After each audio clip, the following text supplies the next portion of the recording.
So kind of finishing up talking about produce safety, I think we have to mention this new safety regulation that applies to on-farm production of fruit and vegetables.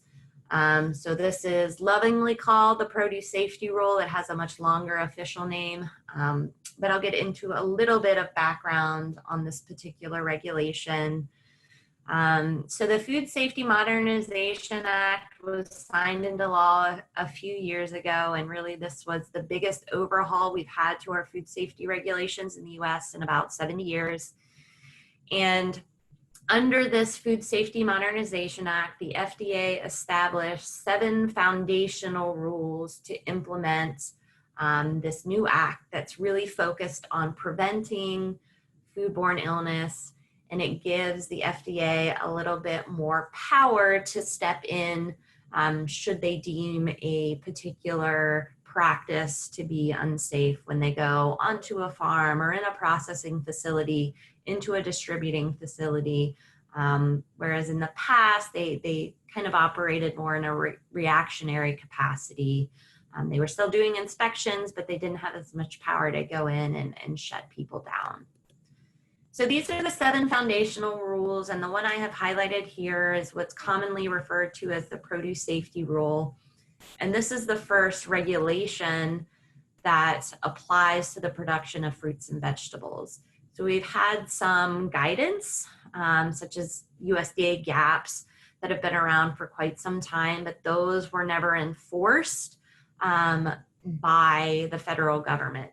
Now, if you've ever tried to sell produce commercially, I would say, GAPs aren't optional. Most buyers require that. But the Produce Safety Rule, this is a federal regulation, and FDA will be conducting on-farm inspections to make sure producers are in compliance with what's in the regulation. Basically, this regulation is going to apply to any farm that grows produce. It also covers the harvesting practices as well as packing and holding of that produce.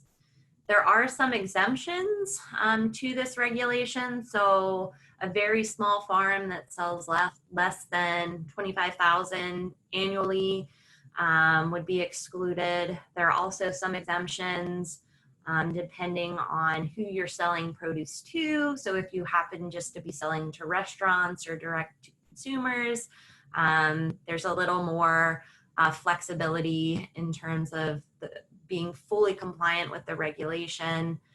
But it is stated in the law that even if you have one of these exemptions as a grower, a producer of food for human consumption, that you have to understand, the food safety risks and then take actions to reduce those risks on your farm. So just to kind of point you to some resources, so the Produce Safety Alliance, which is out of Cornell University, has developed a standardized training curriculum for this produce safety regulation. And so there is a requirement that someone working on a farm takes this training course so they're familiar with the regulation and the requirements it sets forth.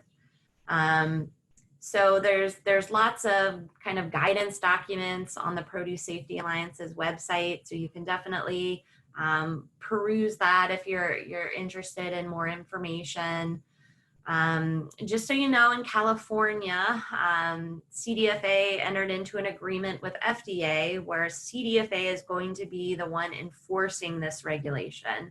So you're not going to have FDA auditors, or not auditors, inspectors on the farm. It's going to be CDFA inspectors. And so they've established this produce safety program under CDFA, and that's going to be the enforcement branch of CDFA for this particular regulation.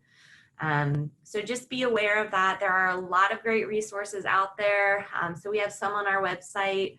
Community Alliance with Family Farmers has really done a phenomenal job working with starting farmers and small farmers to help with training around this regulation and implementation of the practices on farm. CCOF has also done a lot of work in that regard as well. So peruse those resources, because I think, you know, if you're kind of new to the farming space and the produce safety space, they have a lot of kind of 101 type information to help, you know, inform you moving forward.